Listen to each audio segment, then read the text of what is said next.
our Deputy Director, Mr. Cindy and St. Bernard, the management team, the principal of Bonaire Government School, Sir Gordon Welch, invited guests, and staff, media. So before I even get further in, I would want us to start the proceeding with a word of prayer. So I would now invite Ms. Aliyah Gray, our customer service rep.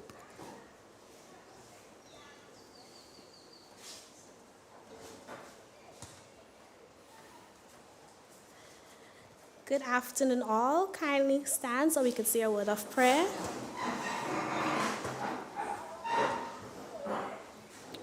Father God, we gather here today under your care and protection. Thank you for your love and kindness that never fails us. We thank you for those with us and that you will guide our thoughts and actions that brings you glory.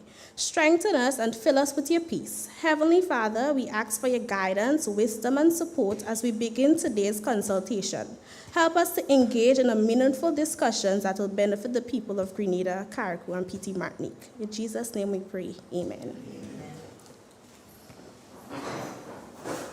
Thank you very much, Ms. Gray. So now we move straight into the welcome remarks by Ms. Caroline St. Bernard.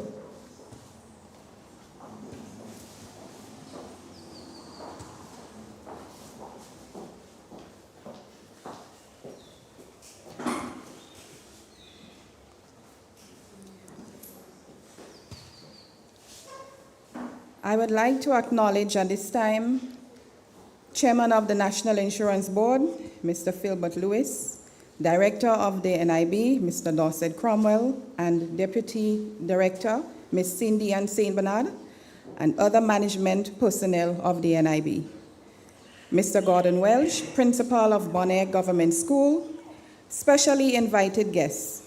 Pleasant evening and a hearty welcome to everyone assembled in the audience and viewing virtually. My name is Caroline St. Bernard, the Administration Supervisor at NIS, and I am filled with great honor to deliver the welcome remarks here this evening. We are delighted to be in your presence to discuss with you the recommended changes proposed by the actuaries, the reorganization of the self-employed regulations, and the new unemployment program this evening. Social Security is deemed a basic human right, and the National Insurance Board, being the sole social security institution serving Grenada, Carriacou, and PT Martinique, is mandated to provide protection to its contributors for loss of earnings or income in retirement years. Without a doubt, and through experience, we are made aware that the NIS has a powerful impact on all of us, and for 40 years answered the call by providing financial coverage, catering to the needs and well-being of you, our dear contributors. The time has come for us to take that resounding, decisive action in the direction of securing an improved, sustainable social security institution that will be around for generations to come. Ladies and gentlemen, this evening we encourage active participation and interaction as we share and engage in this discussion, so you would depart more knowledgeable and understand firmly the purpose and importance of the necessary changes. This quality of life as we know it today would not be enjoyed for an extended period if we are to continue with the mindset and doing nothing and expecting positive results. So at this time, I would like to thank everyone immensely for your attendance, and we implore upon you to engage, interact, and gain knowledge from this discourse. Thank you.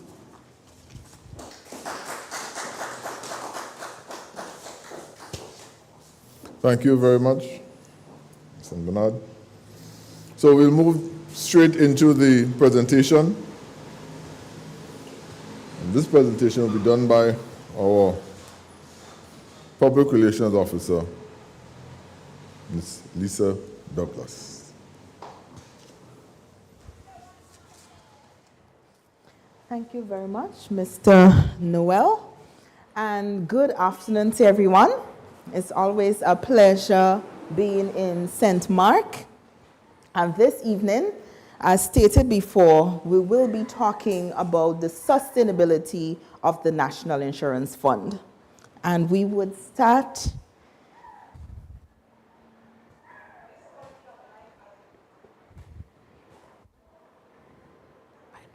and this is our agenda for this evening. We would look at our history of changes to the NIS and its impact.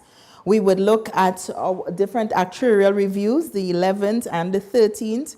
We would look at what's happening in the region with other social security institutions, some liquidity concerns, reform measures that we absolutely need in order to save our NIS, and then of course we would have an interactive discussion.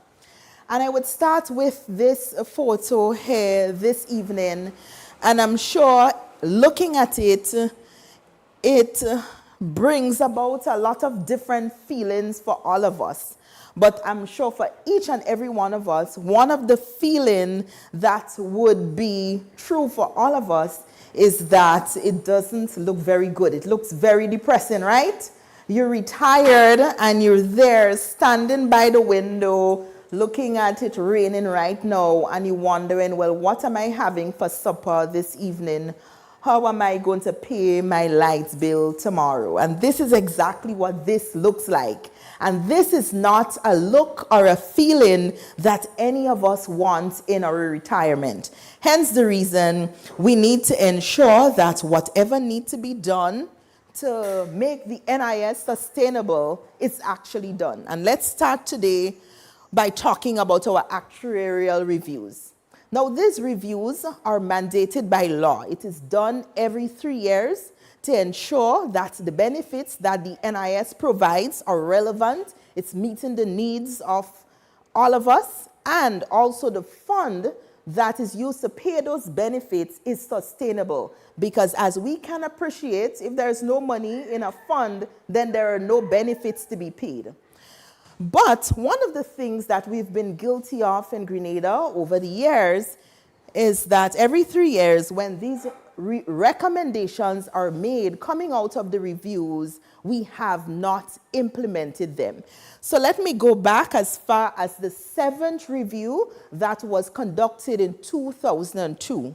Now, one of the most impactful recommendations the actuary made in terms of ensuring the sustainability of the fund is that we need to do something.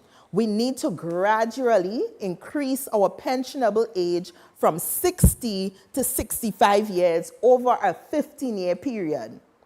Now, again, coming up 3 years later, coming out of the 8th actuarial review, you'd realize that that recommendation repeated itself. The actuary saying, listen, Grenada, in order to make sure for generations to come, and even for this current generation, that there are monies in the fund to pay benefits, you need to make changes.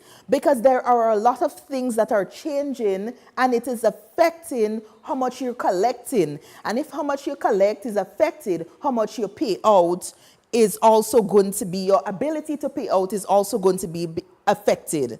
In the 9th review, the 10th review, the same thing. The actuary saying, listen, so far you have not listened, but I'm again stating it in black and white that you need to protect your lone social security institution by gradually increasing your pensionable age. And in addition to that, one measure is no longer sufficient.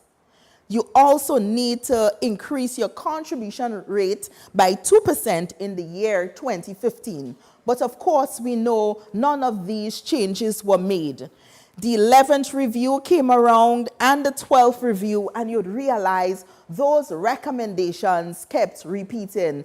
In fact, by the 12th review in 2018, the actuary again said, not 2% this time, you should increase your contribution rate by, but 2.6% in 2020.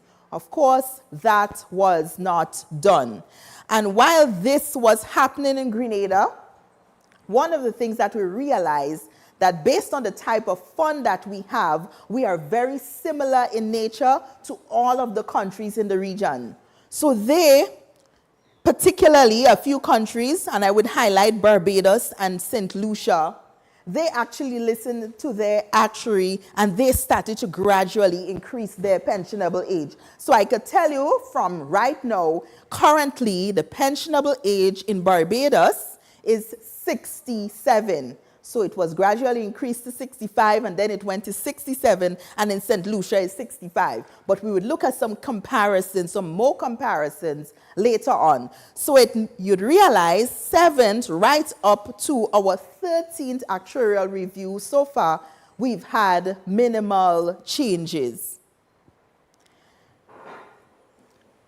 So although minimal though, there are a few significant things that we change. And those things that we changed, they all spoke to paying out more in benefits. So in 1994, 1997, and in 2006, pensions were increased. And it ranged from different rates. So for example, 94, the increases ranged between 5 to 35%, depending on when the person first started to get the pension. Similar in 97, 8%, 2006 between 2 and 16%. So we increased pensions for pensioners at that time. In addition to that, from 1995 to 2014, there have been some periodic change in the insurable earning ceiling. That is the maximum salary on which NIS is paid.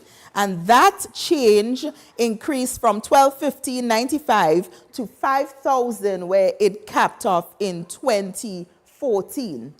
But of course, the NIS will collect a bit more, but over time, the real benefit goes towards the contributor, because obviously if you are paying on a higher salary, then when we are calculating a benefit for you, whether it's sickness or whether it's a pension, whether it's maternity, of course you receive more because you are paying more. So none of those changes really address whether or not the fund remains sustainable for generations to come. And let's look at some findings of the 11th actuarial review. Now, coming out of that review, the actuary made certain statements that he definitely wants our government and us as a people to pay attention to. And it said back then, starting in 2016, annual contributions will be insufficient to meet total expenditure. So it means what we collect from employers and employees will not be enough to meet all the expenses in that year that the NIS has to meet. Investment income then would have to be used to cover what contribution income cannot cover. So for us, we have two sources of income: returns on investment and then the collection of contributions. And starting in 2022, because the reserves now would start growing slower, because you are taking some of your returns on investment, and instead of putting it into your reserves, to grow the reserves, you have to take some of it to pay day-to-day expenses. So the reserves would continue to grow at a slow pace, and then starting in 2022, total income will not be sufficient to cover total expenditure. So when you add your contributions and your returns and investments together, both of them together would not be able to take care of expenses. So obviously at that point, you have to dip into your reserves. Just think about in your personal life, if you are earning $1,500, but your monthly expenses are $2,000, every month you have to go into the bank and dip to pay those extra expenses. So over time, although your account may be looking nice and pretty right now, eventually you would reach to a point where you can no longer do that because there is nothing. So by 2035, the actuary stated that Grenada, if you do not make changes to the NIS, the reserves would drop to zero, and automatically the contribution rate will have to move to 22.5%. So at that point, you would not even need to do any consultations, because just to pay benefits and meet your administrative expenses, you would have to automatically increase the contribution rate to 22.5%. And this here gives us a very interesting picture of how well we're doing in terms of our survival. So the name of the graph says reserve expenditure ratio. What it's simply showing you is how long can the NIS survive if right now we decide to continue to honor all the obligations that we have in terms of paying out benefits, we're not doing any more investments, we're not collecting contributions. How long can we continue to survive? And in 1987, that ratio was at 25.2 years. Look at how it has decreased over time. So by the end of 2021, the ratio was at 8%. Because one of the things that we have to come to terms with is that we live in an environment where things are constantly changing. And although some of us, and sometimes we decide we're not going to admit it's changing. So for example, you would see that women are having less children. So whereas my grandparents would have had 8, one of them 15, my mother would have had 3, and so you'd realize these days most people have none, 1, 2, 1.5, yeah? But you'd realize families are having less children. In addition to that, persons are living longer. And it doesn't matter how much we say, look at the death news, that's not true. Of course, we know that's not a scientific way to gauge whether or not persons are living longer. In fact, you could just simply look at the NIS's data alone and you'd realize people are living longer. So it means they are receiving pensions for longer, and we have less contributors coming in now to take care, to make sure they pay into the fund to pay the pensioners. So we're ending up in a spot of bother. And this here shows our benefits paid in 2021. And I know it's sort of light, but the total amount says $116.5 million. That's how much the NIS paid out in benefits to Grenadians in 2021. But guess what? In that same year, we collected 96 million from contributors. So already you could see, yes, we paid out 116, but you collected 96. So you know there is an imbalance. As I said before, investment returns covers the shortfall, but you would see just now that even investment returns can't cover it. In fact, if you look at the top line, you'd realize just our age pension, so not invalidity, not survivors and all the other pensions, just age pension was 86.5 million. So we collected 96, age pension alone was 86. And when you add sickness benefit to that, you'd realize sickness was 10.7 million. So just in 2 benefits alone, everything that we collected was used to pay out those 2 benefits alone. But we have this other list of benefits that was paid. So it means we have to realize we have to do something about the NIS. And sometimes you may be tempted to say, well, is the NIS managing this fund properly? So the administrators that we have employed to make sure that, they do not spend in a way that is not prudent, are they managing this fund? So look at this graph here.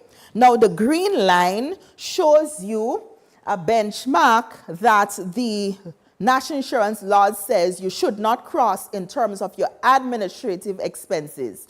So the benchmark says, listen, NIS, administrative expenses should not go above 12%. But you'd realize the yellow line shows where we have actually been operating as an institution. And in fact, sometimes there's a benchmark in the law, but you could set standards for your own self, even steeper and tighter than the benchmark to keep yourself in check. As an organization, we have set our own internal benchmark of 6%. So we've cut it in half. But look at where we've actually been doing business. You'd realize that in 2012, we were around 6%, but since then, it has actually been decreasing. And as at the end of 2021, our rate was 4.4%. So you see, we have 1/3 of what the benchmark says is where we're operating. So you could clearly see, well, it's not poor management. So you see the fund is being managed properly. So what is causing all these issues and why do we need to make changes? And is it only NIS Grenada that's in this situation where changes are necessary? Definitely not. Let's look at what's happening in the region. In Dominica, currently, they too, according to their actuarial recommendations, had to make changes. And over the years, they started to increase their age and they are currently at 65. Their contribution rate, they also had to increase because when you wait too long, one change is usually not enough to make you sustainable. You normally have to do a number of changes together for it to have a real impact. So Dominica also have been increasing their contribution rate by 0.5% annually, and that would get to 15.75% in 2031. In addition to Dominica, let's look at Antigua. And Antigua is in a very unique situation. They really deferred their changes for a very long time, and they have ended up in a situation over the years where they have not been able to actually pay month-to-month and day-to-day benefits. So you would come in for your maternity and your sickness benefit, and you would have to wait for months, and in some cases, even years before you receive it. In addition, even now, they're trying to get back. If you look at their Facebook page, you would see what's happening. So currently, their pensionable age, they've started to increase. Their pensionable age is at 64. They will be 65 in 2025. Their contribution rate is also increasing. It's now at 15%. It would go to 16% in 2025 also. And the minimum number of contributions required for a pension in Antigua is also increasing. So they were at 500 just like us, but they've had to change. They're now at 700, and it would reach 750 by 2025. That's not far from now. Plus, they too also have to make additional changes because this year is kind of small. It's from their Facebook page, so anybody could go and look at it. Yeah, NIB Antigua, and this is just a press release I put there to show you what happened during COVID time. Now, during COVID, we had St. Lucia because all of us went through COVID together. All of us had a lot of persons who were unemployed. During COVID in St. Lucia, their social security organization, the National Insurance Corporation, was able to pay over $80 million in an unfunded unemployment benefit, right? Persons got over $1,200, monthly to help them as they go back to work. In Grenada, remember, we were only able to pay 5-point-something million. Persons got to $330 a month. And I know persons would have complained a lot because, it was not enough. Persons would have said to meet your bills, and admittedly so. But while we were struggling to pay that, look what happened in St. Lucia. So we see the difference with what happens and how sustainable your social security institution is when you make changes in time. Quite the contrary, in Antigua, they put out a release on their page to let you know that under normal circumstances, so no COVID, under normal circumstances, the month of November and September are generally slow contribution months. So it means don't expect any benefit payments at the end of those months. So whether you're sick, whether you're injured on the job, whether you're a pensioner, don't expect anything. You have to wait for when money comes in. And during COVID, they let you know, listen, well, nothing is happening at all because the country has come to a grinding halt, so don't even expect it anytime soon. When we collect money, we would let you know, and then you come. Because even though you come, there wouldn't be anything there. And that is one of the things we have to realize is going to happen to us if we don't act now. St. Vincent is similar. They have started to increase their age, and there are talks to continue to increase. So currently they're at age 63. They've also had to increase the minimum number of contributions to receive a pension in St. Vincent. So currently they are at 650, and by 2028 they will be at 750. Barbados is very different because they have even a larger aging population than the rest of us in the region. So their pension age is at 67 currently. And it doesn't end there. Their contribution rate currently is 20.25%. So for the regular NIS benefits, persons in Barbados contribute 8.25, and then when you add unemployment, which we added from the 1st of May, and severance together, that takes you to 20.25%. That's the rate they currently pay, and that's the age they retire at.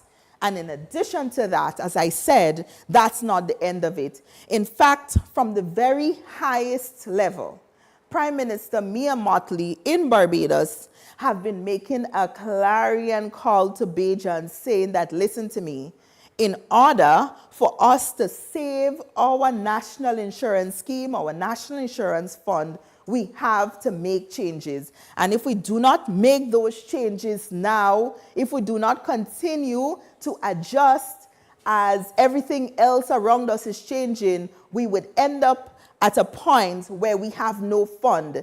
And we know for most of us, and not just in Grenada, our social security pension and our social security benefits are the only source of income most of us have to depend on when we are sick, and especially in our golden years. So you see here, ladies and gentlemen, that we all are in the same boat, but it depends on what we do when we get to that point. So look at this table here, and it shows you that Grenada is the only country in the region now with a retirement age of 60, meaning Grenada is the only country in the region who has not implemented its actuarial recommendations over time to make sure that we have a sustainable social security fund. Everybody else has changed. This also shows you that the great significance that the size of the funds we have in the region plays in terms of the GDP of that country. In Anguilla, the national insurance assets represents 36% of that country's GDP. And if you come down the line, you would see 29% in Grenada, 38% in Grenada, in St. Lucia, 29 in Grenada, 59 in St. Kitts. Yeah, this presentation is available on our website, so you could always go and look at the figures. So you'd realize that these funds play an important role in terms of sustainability. But we have not been doing what we need to do in the time we're supposed to do it. And because of that reason, similar to Bermuda, so this table also shows you when the actuary says your contributions will exceed your expenditure. We see what happened in Bermuda, Antigua and Barbuda, 2009, and by 2010 they were at zero. And at that point, automatic sharp increases in the rate just to pay day-to-day expenses, and this they couldn't even do. They still have to wait on people to come in to pay.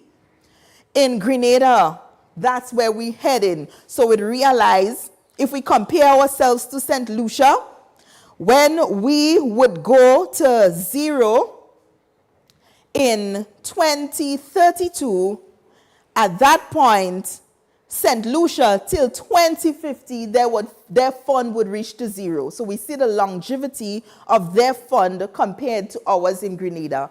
And that's because they have been acting when they have to act, when the actuaries say to act. And we face a great, great risk in Grenada. And I'm going to read this out for you. Now, in order to meet our monthly obligations at the NIS, the board have been forced to break several of its investment instruments before their maturity date. The instruments that have been liquidated thus far are term deposits, as they are easily converted to cash and earn relatively low interest. And I would show you in picture form what that means. It means starting 2021, as the actuary again have stated, the amount we collected wasn't able to meet what we had to pay out. So what we had to do is to actually break term deposits.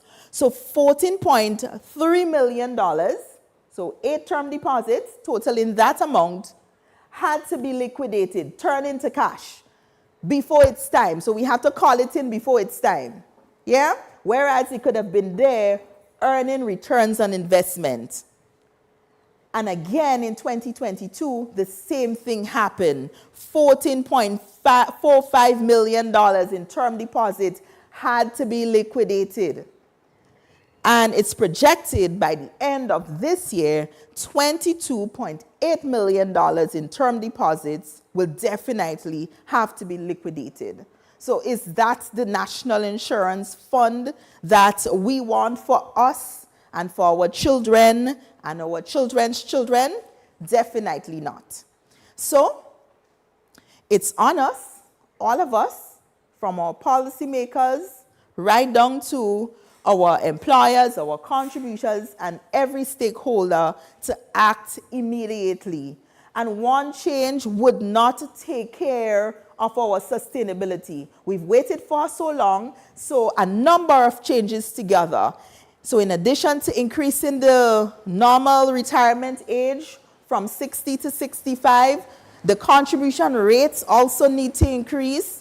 The formula used to calculate our pension needs to be adjusted, etc.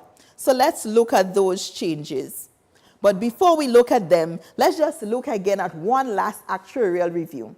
So remember, we looked at the findings from the 11th review before, and everything that the actuary said would happen, it actually happened. And in some of those cases, it happened even earlier than the actuary said. So there is no doubt, we know that the findings of the 13th actuarial review will happen. And the actuary said total expenditure will exceed total income in all years except 22 and 23. And remember, in some cases, I said it was worse because we realized in 22, although the actuary said it wouldn't happen, it happened. And we had to take $14.45 million out of the reserves in order to pay expenses. And by 2033 and 2035, between those years, the fund would go to zero. And automatically, our contribution rate would have to be increased up to 26%. Automatically, just to meet day-to-day expenses.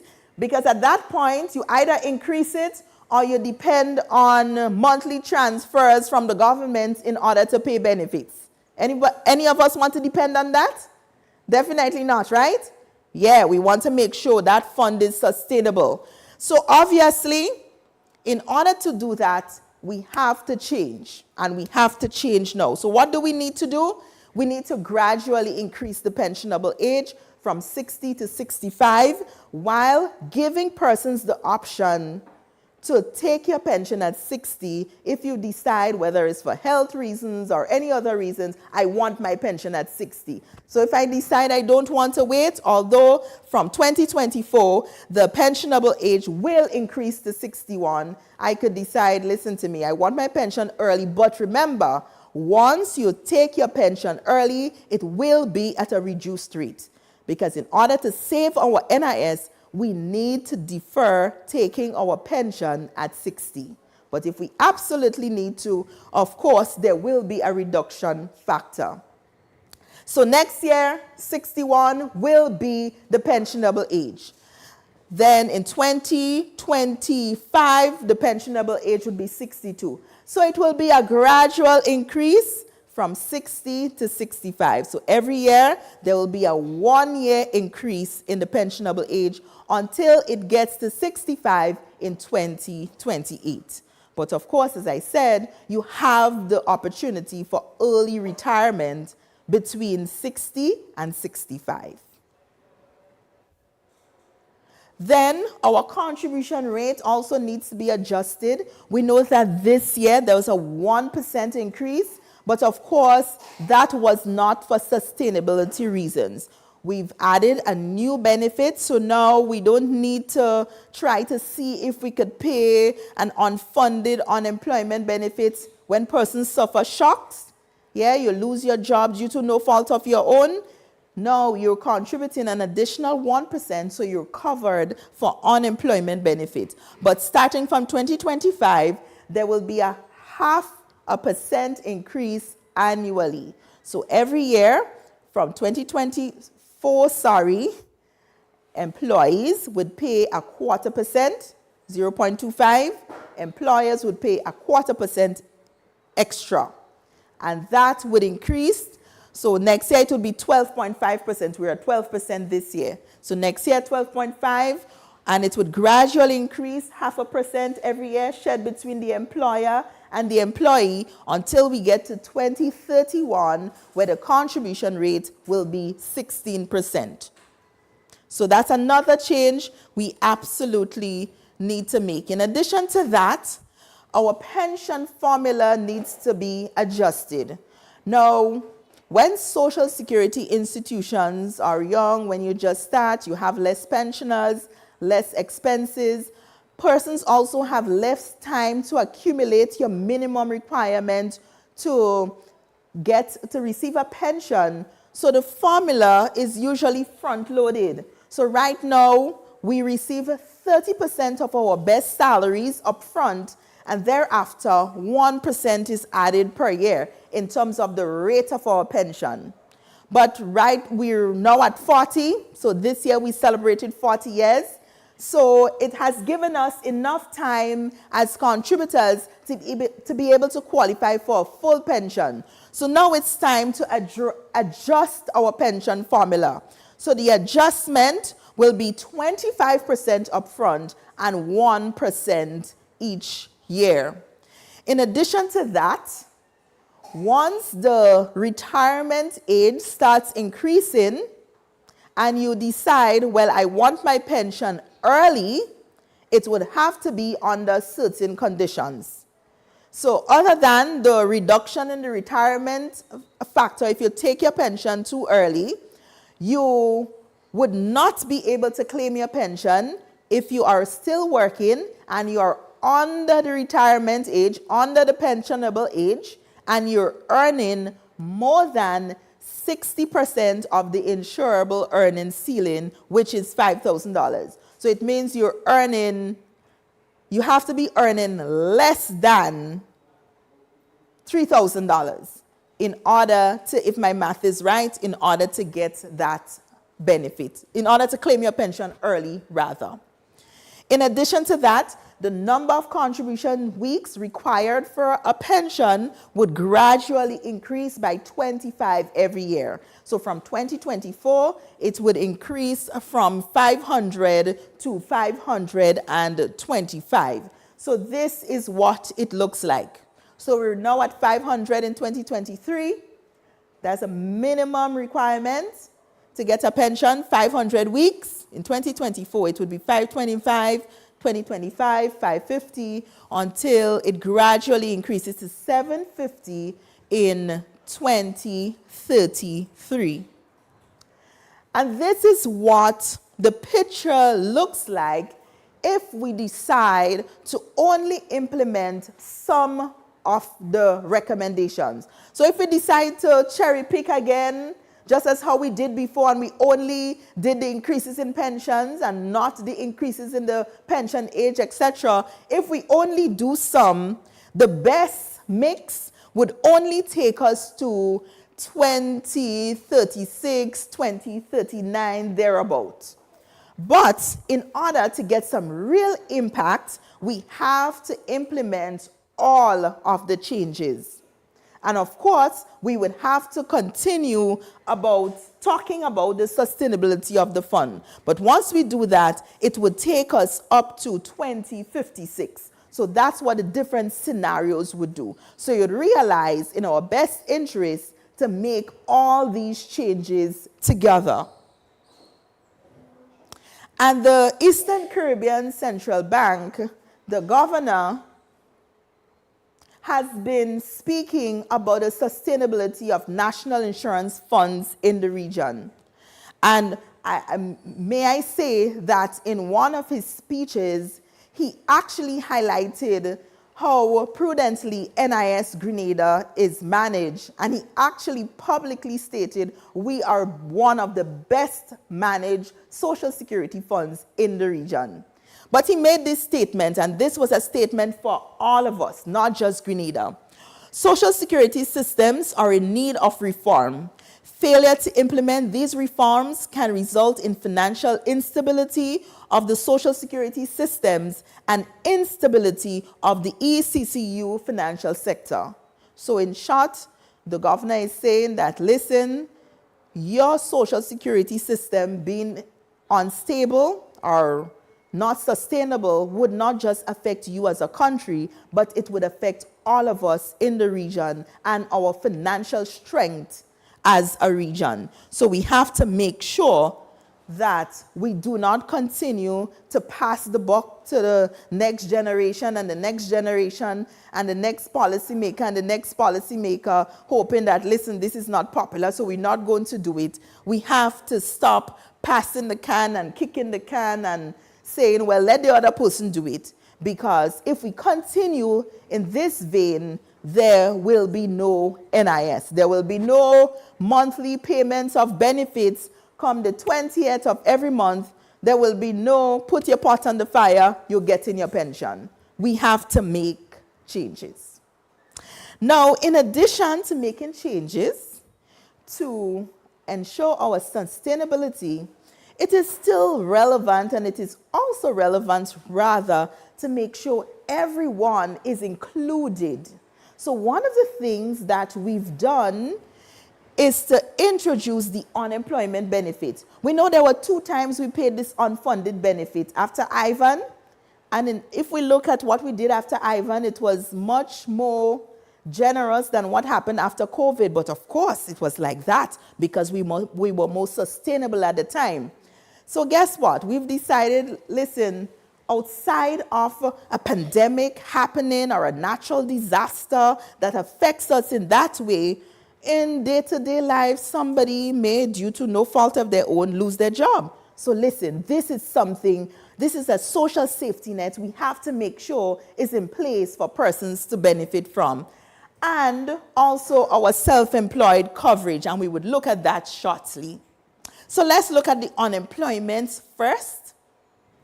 And this is our definition of who is an unemployed person. So don't worry, it's not for persons who are slackers who decide, listen to me, I'm just going to sit down and collect money. Yeah? An unemployed person is an individual who has lost their job due to no fault of their own and is available for work but cannot find a job. Yeah? So we have to take note of that. Who is covered? Everyone. In short, you're covered. So whether you're public, private, self-employed, whether you have a work permit, everyone, all working persons. In fact, all working persons in Grenada is mandatory by law to register and contribute, even if you're self-employed.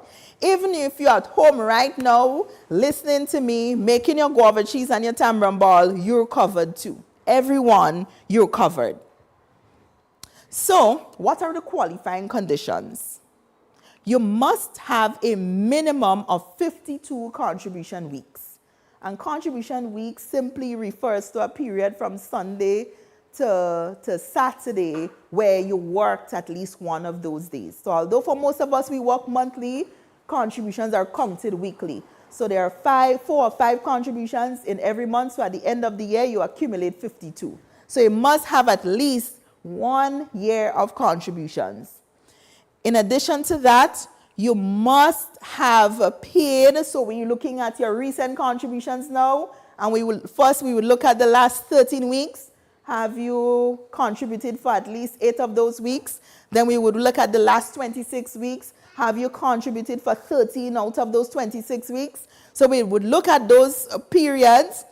And in addition to that, one of the qualifying conditions is that there would be a waiting period. So it's payable from your first day of unemployment, but you must be unemployed for at least 1 week.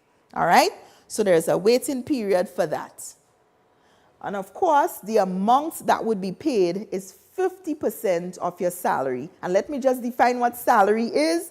It is subject to the insurable earning ceiling. So that's a maximum of $5,000 your salary could be for the month for NIS purposes. So it's 50% of that amount. So if you earn under that, whatever you earn under $5,000. But of course, there are other requirements that we need you to take note of. You must be in insurable employment. So you must be employed or self-employed and under the pension age. So it means this year you must be under 60. Next year, under 61. The next year, under 62. So under the pensionable age. And if the maximum duration of 13 weeks, so you would receive the 50% of your insurable earnings of your salary for up to 3 months. But once you max out that 3 months, you would have to wait and contribute for another year, another 52 weeks, before you could claim for unemployment benefits again. In addition to that, you must be ready, willing, and capable of working each day. You must be actively looking for work. So you cannot be home watching TV or WhatsApping or on social media, gaming. You must be actively looking for work. And you may wonder how NIS would know, but we have measures we will put in place. And you must not refuse suitable employment. So if you normally do X job, but somebody calls you for a job to do Y, and you're capable of doing it, you cannot decide, no, I don't like that, I'm not doing it. Then you would not qualify.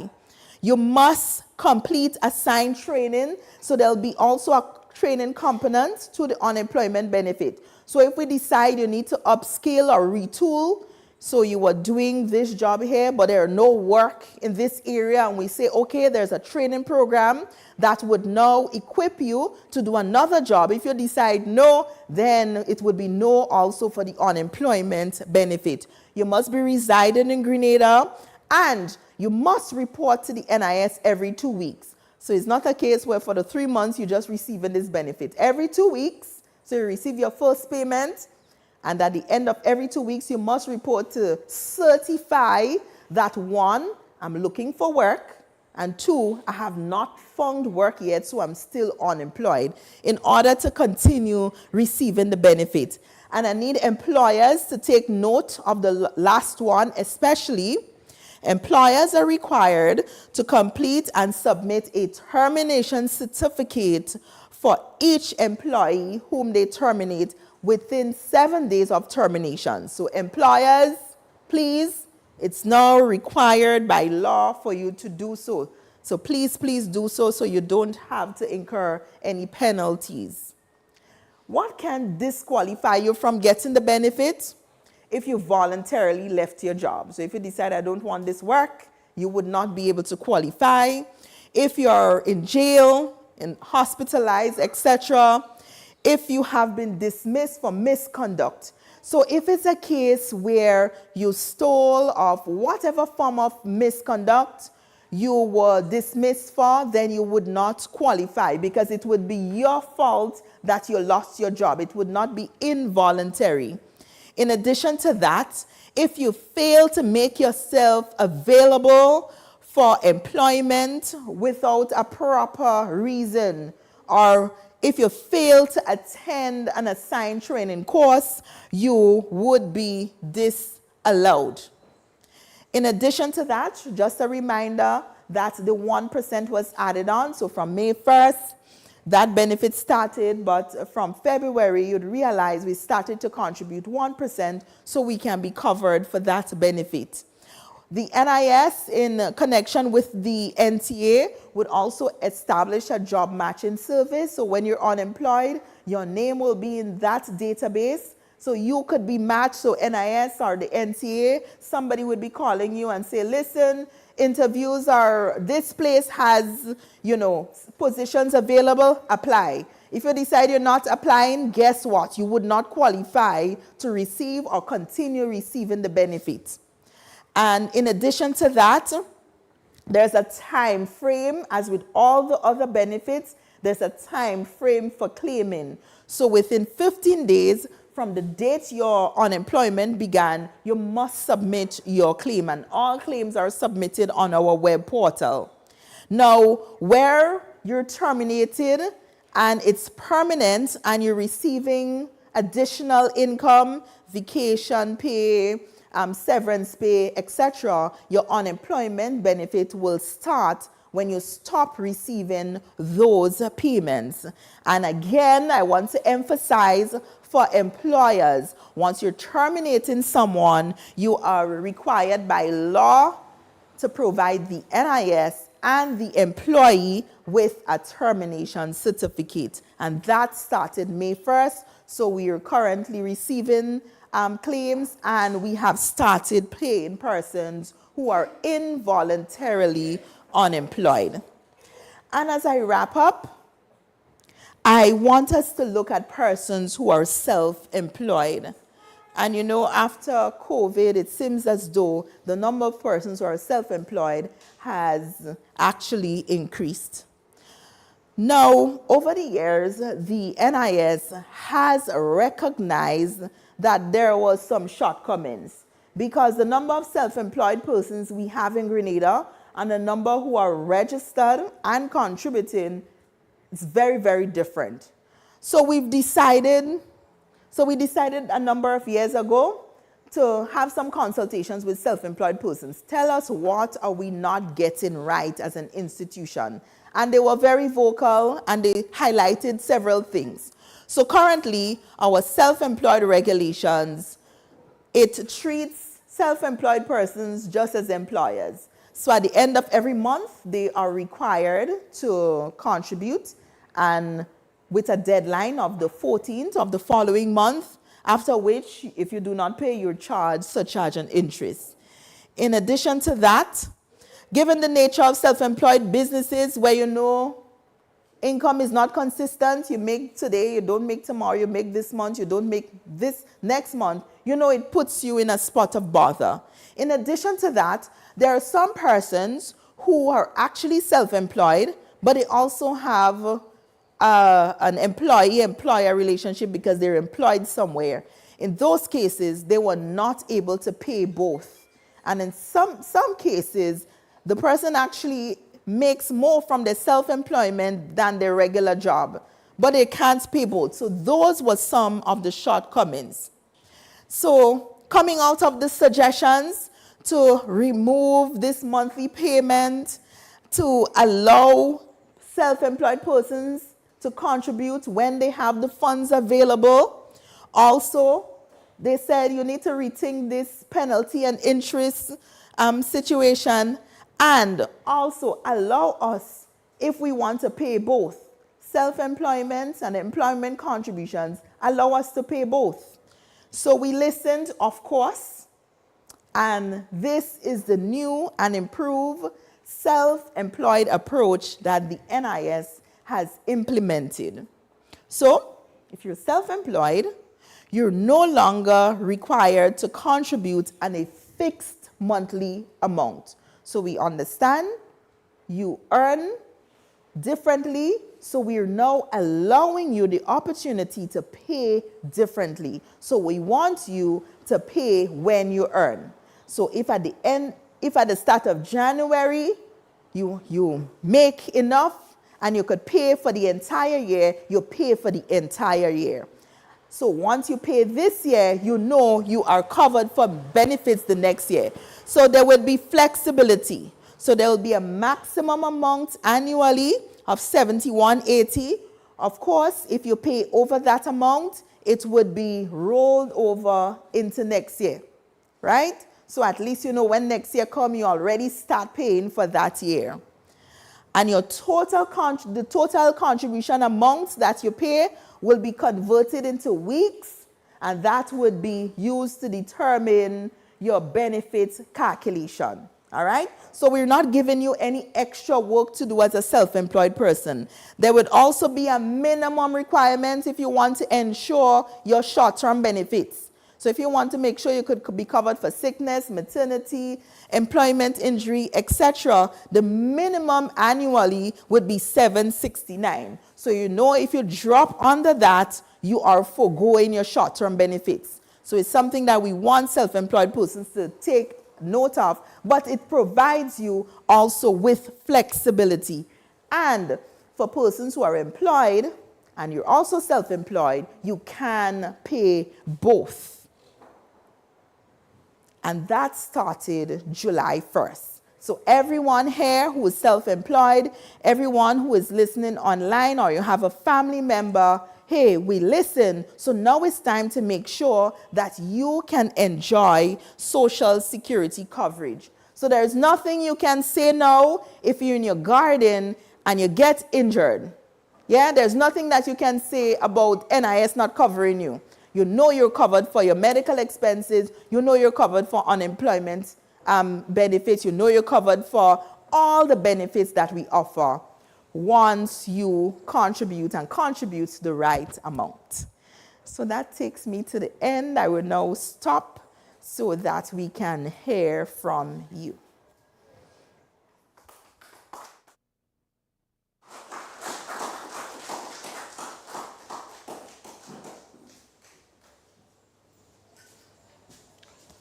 Thank you very much, Ms. Douglas. Excellent presentation. We are now at the point where we'd ask if you have any questions. And we have an excellent panel here that will answer any questions you want. You have our public relation, you have our director, deputy, you have our chair. Any question you have, feel free. Just raise your hand and let me identify you. Is it that the presentation was that clear? No questions?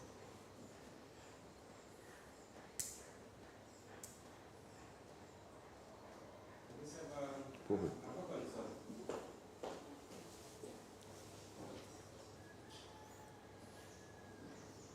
So bring the mic to you. Yes, good evening to everyone. Just a concern in regards to the contributions that is required, right? At presently it's 500, but in the presentation it was mentioned that going forward it will be increased by 25. So just concerned about the increasing the contribution by 25 and not less than 25. You got a question? Who's going to take that one?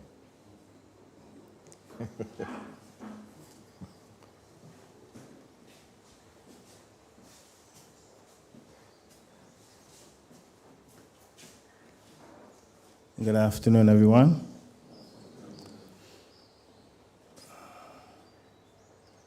So you said your concern is increasing it by 25 and not less than 25. Okay. All right, so let me say firstly that all of these recommendations, right, essentially, none of these recommendations came from the NIB, right? they are all recommendations that came from the actuary, right? After he would have done all of the computation, he would have taken everything into consideration, the state of the fund, the state of the economy. He would have taken the issue of migration into consideration. He would have taken the issue of the fertility rate into consideration, the fact that women are not having children. He would have taken the issue of births and deaths into consideration. And he would have made a determination of measures that you need to put into place to ensure that the fund can remain sustainable. All right? So essentially, those are the specific recommendations that he would have come up with. Because, so it is a difficult question, because I would say if it was, even if it was 515, you could have said, well, why 515? Why not 510? So that would still be a question, and it would still be a difficult question. But for me, the proper answer to say, it is a specific recommendation of the actuary, taking everything into consideration, right? So when he took everything into consideration, he increased the retirement age by a certain amount, increased the contribution rate by a certain amount, increase the number of contributions required to qualify for a pension by a certain amount to ensure that the fund lasts longer. Yeah?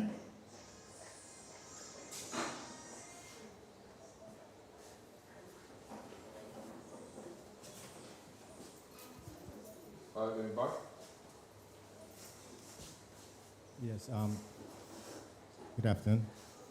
Yeah, we're hearing you. Yes, do you all have a non-contributory plan for those who are unable to pay NIS? Like in my situation where I'm medically unfit, I'm not getting nothing from NIS, and I didn't pay enough contribution to be qualified. So do you all have something in store that for those persons who are not unable to pay NIS may reach a stage where they're medically unfit and not getting any contribution?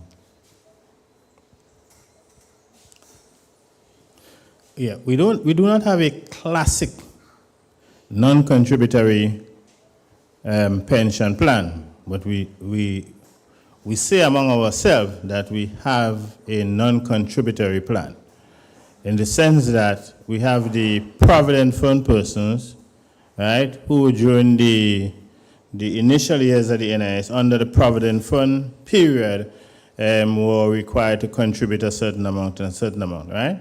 But what we did have, so we cannot say it is totally non-contributory, because government did make some allocation for those persons. But on our system, for those particular persons, we do not have records to say, okay, this person contributed certain amount, that person contributed certain amount. Once you meet certain qualification as having worked on the estate during the Provident Fund period, then you would get the Provident Fund pension, right?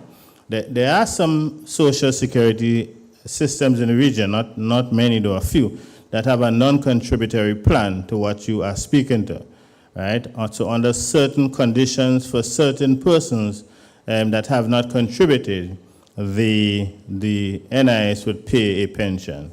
But you have to remember what is happening in those situations. So those who have contributed are paying for those who did not contribute.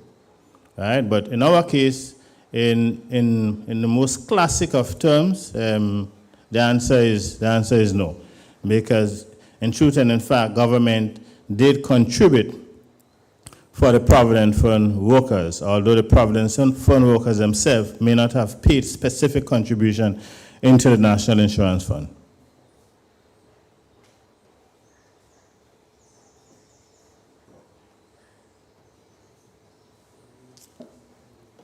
That answers your question? You have a follow-up? No, because I'm looking at my situation where others could have end up in the same problems, where medically unfit and the government can't assist you, NIS can assist you. What else can be done? That's why I raised the question about non-contributory. So if you all don't have a non-contributory plan, can you all ask government if they could come up with this sort of plan to help others with the same situation? Well, the answer or the solution to this, right, is for essentially everybody to contribute. That is the real solution to the problem. And that is why we say, and it is mandatory. Every employee is supposed to contribute for every employee. Every self-employed person is mandated to contribute. So if you and I are doing what we're supposed to do, then we will never get into a situation where persons, don't have sufficient contributions to qualify for a pension. Because by and large, you retire, you finish school, let's say in your 20s, right? And you retire at 60. So you have a period of 40 years during which to work. And you only need, as of now, as the NIS is now, you only need 10 years to qualify for a pension. So in the period of 40 years, you only need 10 years contributing to the NIS. So if you and I do what we are supposed to do, right, which is a good lesson for all of us, then we would not have to depend on a non-contributory pension. And with a non-contributory pension, it is unfair to the contributors because the contributors are required to pay for you who for some reason did not contribute. And we know inside of the NIS, there are a lot of people who do not want the employers to contribute for them, right? And actually want to fight with employers. Don't take out my money, die my money, right? Only until when they get into trouble, when they get injured on the job, then they realize, oh, I should have contributed. Or when they get to 60, then they realize, oh, I should have contributed. It is sad, but it's part of the reality. But it is a good lesson in life to do what we are supposed to do when we are supposed to do it. And it's a lesson from the presentation that Mrs. Douglas presented so eloquently moments ago.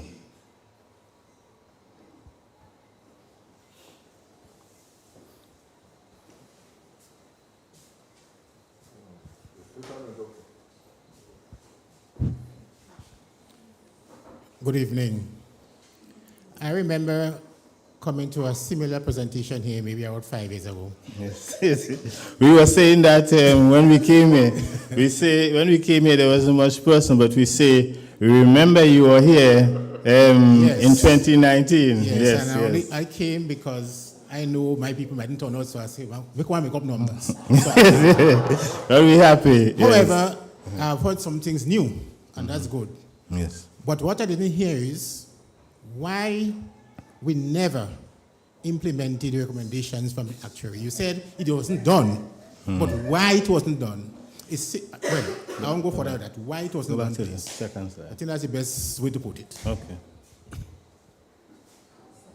Right back to the first one.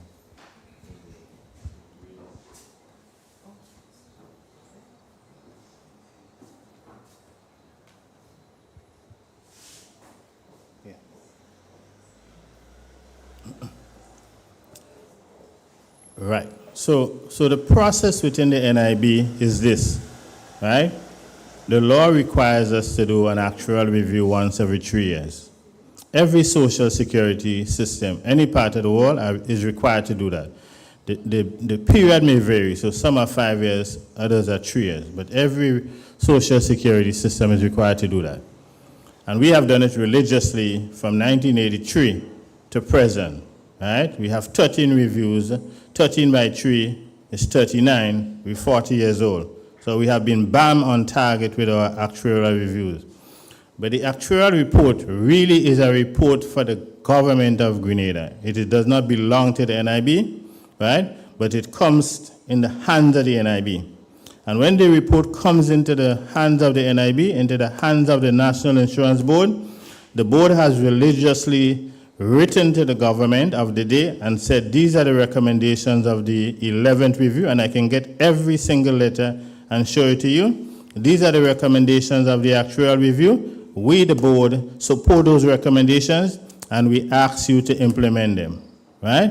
And what has happened, especially from the 7th review, when this issue has arisen, to the 13th review, which is the last one that we have, our government has religiously neglected the NIB.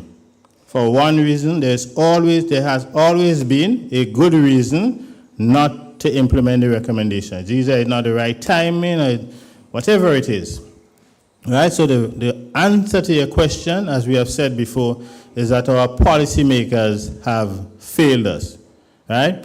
We must say, however, in this particular instance, I think Mrs. Douglas may have missed it at the end or not emphasized it, that in the case of the 13th review and all of the recommendations that she have listed there, right, the government has supported the NIB and intend to implement every single one. As a matter of fact, yesterday?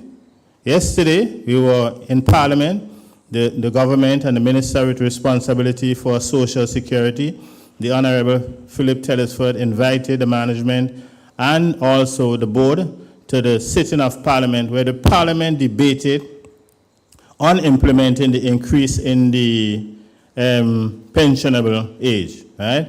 And every single member, we were happy to see that every single member of the Parliament of Grenada, government as well as opposition member, voted to increase the retirement age, right? So finally, our policymakers have stand up and supported the NIB on this matter. The matter goes before the Senate, I believe, next on Wednesday, and we expect the Senate to follow the Parliament in this regard.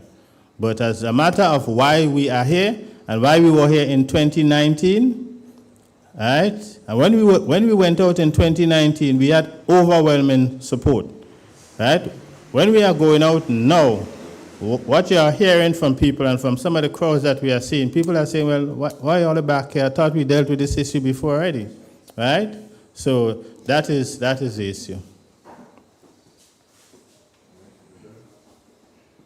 Good afternoon, good evening to everyone. Someone that has reached the age of 60 decided to take the pension and has contributed to the 500 contributions. Why that person should be getting their pension at a reduced rate? Thank you.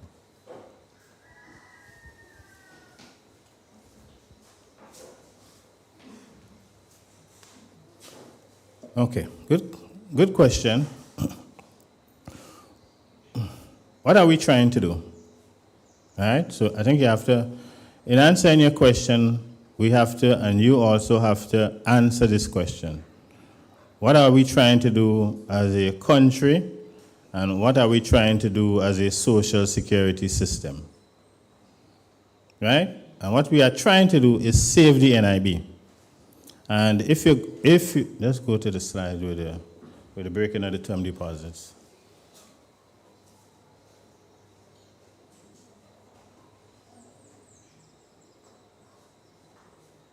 Right. Now, if you believe the NIB is not in a state of border, then you are mistaken. Because pension is expensive. Yes, you have $1 billion fund, right? But notwithstanding that, pensions are extremely expensive and you have liquidity issues. So in 2021, in order for us to pay pension on time, we had to break 8 term deposits. The same thing in 22 and 23. We have to keep breaking term deposits to pay pension. If not, we'd end up in the same situation as Antigua, where we would have to wait for 2 years, for 5 months or 6 months to get your pension, right? This is the reality of the NIS Grenada, and we cannot run from it, okay? So what we are trying to do is to save the NIB so that you don't come for your pension on a given day, and we have to tell you, listen, wait until the end of the month, or wait for the next 2 months to build up cash to get your pension, right? And therefore, as a consequence of that, there are some sacrifices that has to be made, right? And the sacrifices were designed by the actuary to say one of the things that you have to do is to increase the retirement age, okay? Now, when we increase the retirement age, what we prefer you to do is to wait and take the pension at the retirement age. That is a preference, right? So the reason for the reduction is to discourage you from taking it early, right? And to take it 1 year later, 2 years later, until you get to the retirement age. Because two things happen. One, you pay for a little longer, so you put more monies into the coffers of the NIB to help save it. And then also, you get a pension for a slightly shorter period, right? And therefore, you also help the NIB. Good? So that is the reason why we have the reduction factor to encourage you to wait to 61 or wait to 62. No. What are you seeing in reality is happening? We have just begun doing anything about pension reform and actually making changes. And while we are offering this reduction, there are countries in the region, St. Vincent, for instance, now, and other countries that are saying, you know what?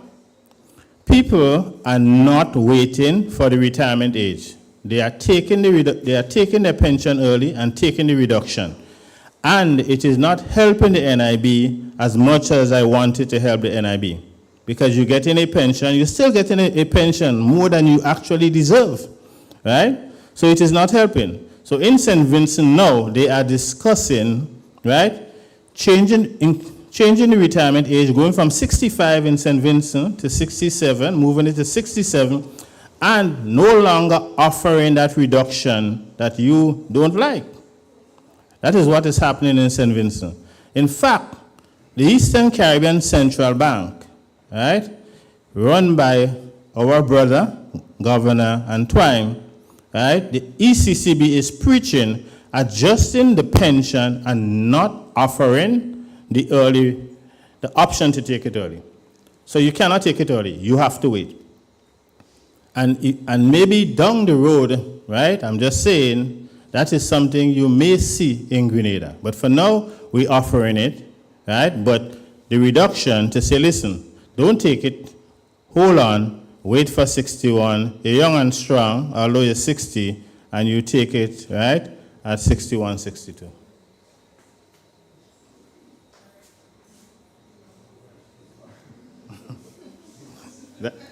That answers your question? All right, thank you. Question in front? Good evening, everybody. I have 3 short questions. I'm hoping will be answered by the members of the panel. 1, does NIS collect contribution from every eligible contributor? 2, how many children are our ladies actually allowed to have? Because I know at one time the NIS was not covering ladies after they would have made a certain amount of children. Is that true? Because I know I had a colleague who did not receive the kind of coverage or benefits that she should have received after she would have made a certain number of children. So you can correct me if I'm wrong, okay? But I know that was in the pipeline, that was in discussion, and I think that was one of the things that may have caused people to not have the amount of children that they really wanted to have. And who knows, maybe what NIS could do is kind of motivate, give a benefit to people and say, well, okay, go ahead and make, because, the more people we have, obviously, the more people we would have in the long run to pay, to work, and more contributions we would have. But at some point, I know there was a cutoff point. The ladies were not getting the kind of benefits that they were supposed to get after a certain number of, but we have members of the NIS board here, and they are going to verify that as to whether or not that was, really correct. And the last question, how long would it take the NIS to be impacted positively after those 2 proposed measures are being implemented? Okay. All right, so I'll start with the easiest one first, right? The issue of the maternity, right? So it's not correct, right? You can have But we encourage you to have children, and we encourage the ladies to have children, right? So you can have as many children as you wish. So if you want to go home and start the process, all right? Okay? We actually, my colleague was telling me we had one person receive 12 maternity claim, right? So that is not true. So that's the easiest of the lot, right? Yeah. The other issue, and you raise an important issue, and I suppose the issue you're raising, this is another slide, the next one. The other issue you raise is the issue of compliance, right? And it is an important issue for us, and I see my compliance manager at the back smiling. And in Parliament yesterday, we heard it numerous times, and only earlier today the Deputy Director and I were talking about the issue of compliance. And we have to say, in the formal sector, among the big employers, etc., compliance is very good, okay? In the informal sector, though, we know that it is poor, right? And especially in some areas such as construction and agriculture, there are some issues because you have workers who do not want to pay, right? And they tell the employers they do not want to pay, and the employers collude because it's an opportunity for the employer also to pay less. If you come and you have, then I want my money, I want to have my money, I don't want to pay no NIS, then you don't pay and the employer don't pay. So that's an issue in some industry and also among the self-employed. And it was why we went at great lengths in the case of the self-employed to revamp the self-employed regulation, make it more attractive. Because while the regulation is mandatory, right, for self-employed person to pay, it is difficult to legislate and to enforce, right? A man going out to the sea, it's just difficult to enforce it. So you have to find a way, although it is mandatory, to make it attractive, right? So we have taken great lengths to make the self-employed regulation attractive, and we hope that would bear some fruit, right? But you are correct. We have to, and we are intent to increase our compliance effort so that we get more persons to contribute to the National Insurance Fund. It does not answer the issue, because even if compliance throughout the country is at 95, 98%, you would still have some of these issues, but it would certainly help, right? And the bigger issue with the compliance is that persons acquire pension rights, they acquire benefit rights, and when the time comes, they can get a benefit. Right? When we were here the last time in 2019, there was a gentleman, who came here and said he was in his 60s, and he says to me right outside, look, I'm in my 60s, and I still have to hustle. Right? I do have an NIS pension, and I'm talking to my son now to encourage him to pay NIS, so when he gets like me, he does not have to hustle at 60, 65, right? So for us, is an issue also for the individual. The most important thing is the individual at 60, right, in retirement, can put their pot on the fire and get a NIS benefit. But we can only get that NIS benefit, and we can only have our pot on the fire if we make these changes, yeah? There's a gentleman. Yes, the impact on the changes, essentially where we are now, if we do nothing, the fund is going to go broke essentially, right? The reserve is going to go zero in about 2034. If we do all of the changes that we have suggested here, the actuary has estimated that we would push the life of the fund to around 2056. So it's a significant change in the life of the fund. Because I can tell you from an actuarial standpoint, to adjust a social security system from 2034 to 2056 is significant. Yes, sir. Right here. Okay. This discussion is good, and the impact is national. We all in this thing together. I don't know if the NIS has ever considered that of the gaming industry. Now, I'm working for years, and it takes me a lot of years before I could reach $50,000. Someone comes, they spin a dice, and they play a game, and they win $150,000.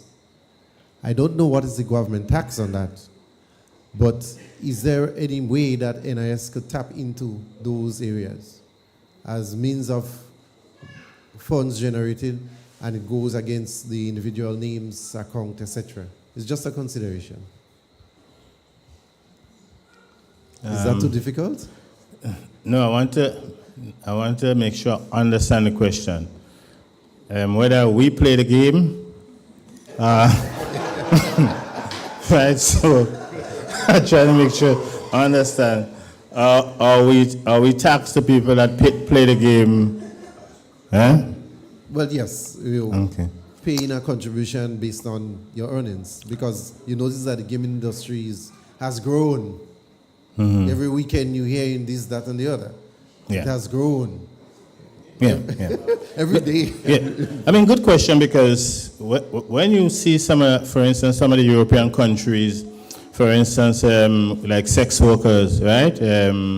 They have to pay, in some countries, they have to pay tax. They have to pay their social security, right? So a woman, a man who is doing in the sex business, right, industry, they have to pay the NIS. I suppose for that to happen, the earnings from gaming would have to now be considered as insurable earnings, right? So if there is a government that says the earnings from gaming is now insurable earnings, and you have to pay tax on it, and you have to pay, right, NIS on it, then it would fall naturally, yes, so, right? But that would have to happen first. And it would be something, I suppose, that may be driven from the government standpoint as opposed to the NIS standpoint. Yeah, because I almost traveled to Miami this afternoon. The lotto is 999 million. All right, and I know tonight and in the morning, if nobody wins it, it's going to go up to $1 billion plus. So Yep. I'm throwing it out because, you know, it's one of the things that has grown over the years, the last 5 years, you might say.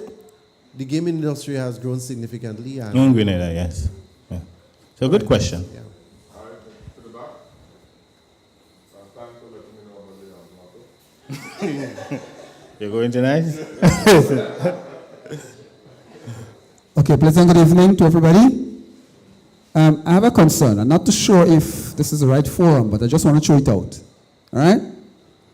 I've sit here and I look at and I listen to the presentation that was presented to us.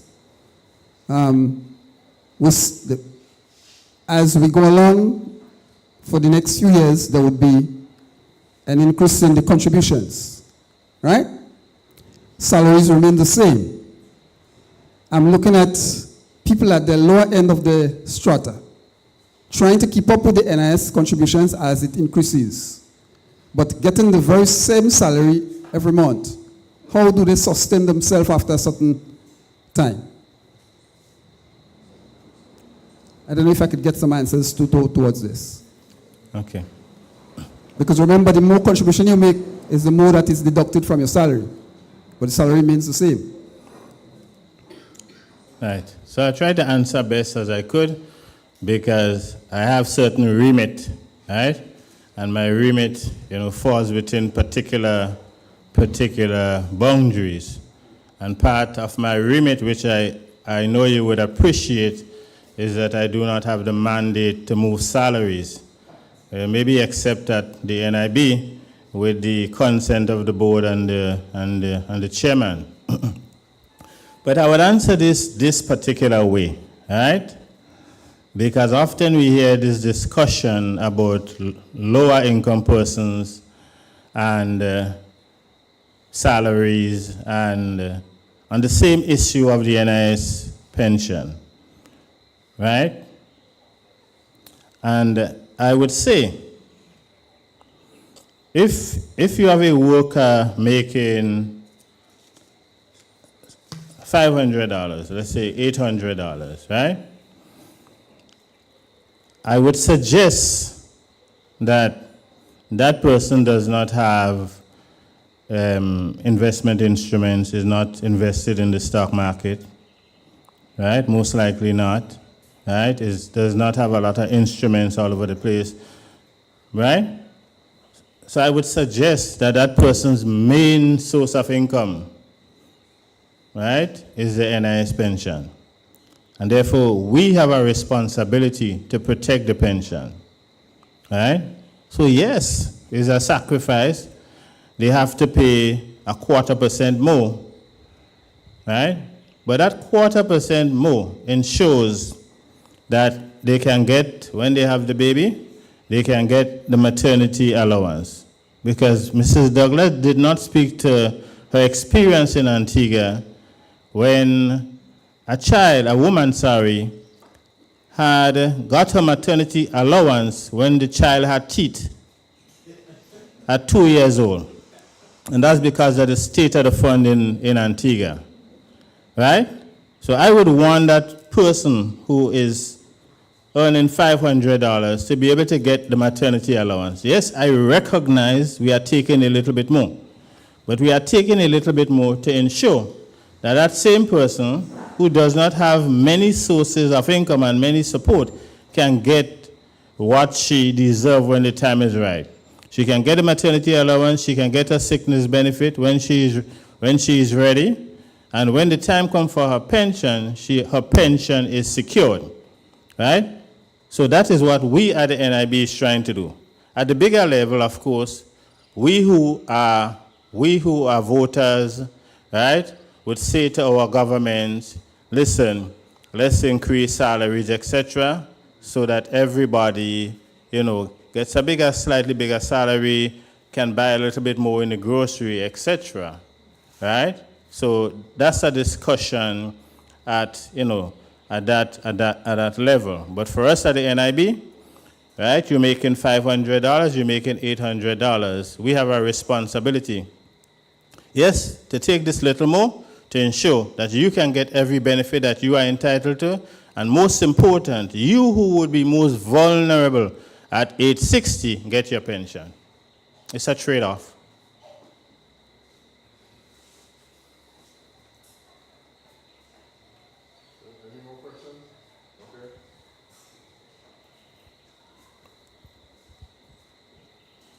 Pleasant afternoon to everyone, and I'm so sorry that I didn't get here when the presentations were made.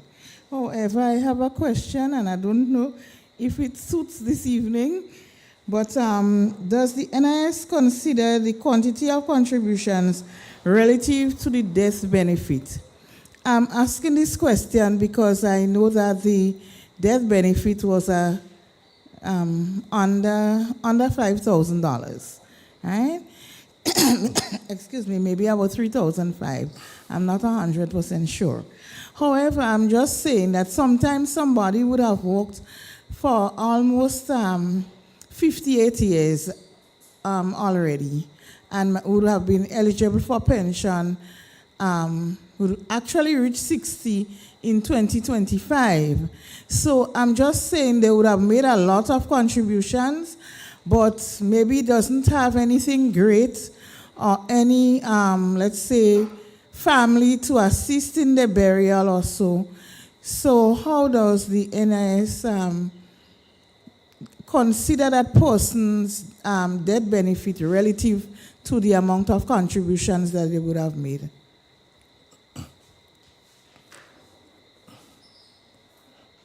Thank you, sorry. Yeah. Yeah, the amount of debt contributions you make does not really count into the computation of the funeral benefit. It is a flat, how you call it, what's the terminology? It's a flat one-off grant, and there is no real calculation on the benefit, right? It is just another benefit apart from the probably 18 or so benefits that we offer persons. All right, so you get, I believe, it's $2,300 to assist in the case of the funeral, right? One of the what we may have seen if the NIS was doing particularly well and if we were following the recommendations of the actuary is that over time we would have increased it, right, in line with either wages or inflation. But because essentially we have ignored all of the recommendations, some of these benefits have stayed where they were and have not increased. So it is a flat benefit. It has nothing to do with the amount of contributions that you pay. You're welcome. All right. See, I'm not going to see a question coming up. Yeah, afternoon, everybody. Something that I want answered. During your presentation, I heard you said for persons who, like, for working with an institution, and they also self-employed. If the person were to, what was it? I tried to get the right term that you say, involuntary, lost their job, right? And could they, from the regular job, I should say, not the self-employed, could they claim for the unemployment benefit? Or do they qualify for the unemployment benefit? Because they're self-employed and they also do they qualify?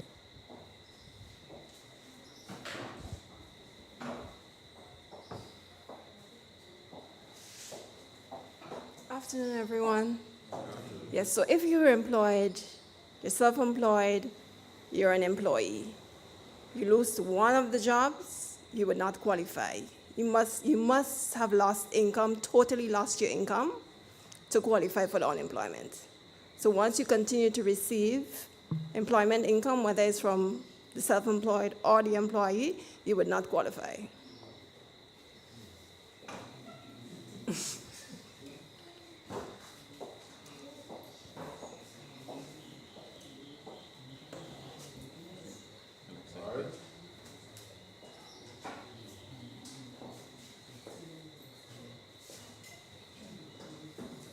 All right, so thank you. The questions, I must say, were on point.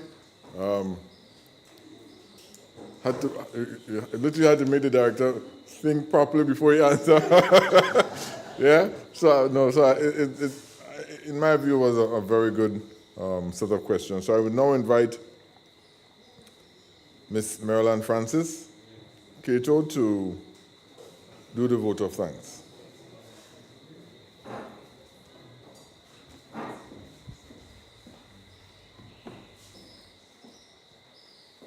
Thank you, Mr. Noel. Good evening, everyone. My task here this evening is very simple. It's just to say the thank you or to deliver the vote of thanks. So maybe I can just say thank you. All right, so what I really want us to start off with is to say that the audience, you have been a very good audience. You were small in numbers, but your participation was very good. And we want to thank you for coming out here this evening to listen to this NIS consultation. You could have chosen to be somewhere else. Right now, you could have been somewhere trying to make a couple dollars to pay more into the NIS funds, right? Or you could have been home with your family, but you chose to be here. And for this, we want to say thank you, and we appreciate you being here. We also want to say thank you to the Public Relations Officer, Mrs. Lisa Douglas. We want to thank you for the presentation here this evening. It was very good. The information that the audience received was very enlightening. It gave us good interpretations of the NIS regulations that deals with the changes, the reform, and we want to thank you for this. Thank you for your team that worked with you to make this presentation successful this evening. Put your hands together for Mrs. Douglas. We also want to thank Aliyah Gray for offering up the words of prayer. We really, truly know that God had answered and that we had a successful session here this evening. We thank you, Colin St. Bernard, for welcoming us to this session here this evening. Your words of welcome was really appreciated. And last but no means, before I say last but no means, I need to thank the panel. in particular, Mr. Darcy Cromwell, the director, for answering those questions. And last but no means, Mr. Dwayne Noel. You're the one that came here and stand and moderate and chair the program. We also need to say thanks, a big thank you to the principal or the acting principal of this school for allowing us to use the facility. So I think this is it. I say thank you, everyone. Thank you, management and staff of NIS, for being here. I want to wish you a safe journey as you get back home. And after the media, we want to thank you very much for doing that great job, putting us on the air. All right, so before we leave, there's some snacks in the back. Enjoy. Snacks and drinks, huh? And tokens. Huh? I said cool. Okay, sorry. So, all right, so enjoy. Take it.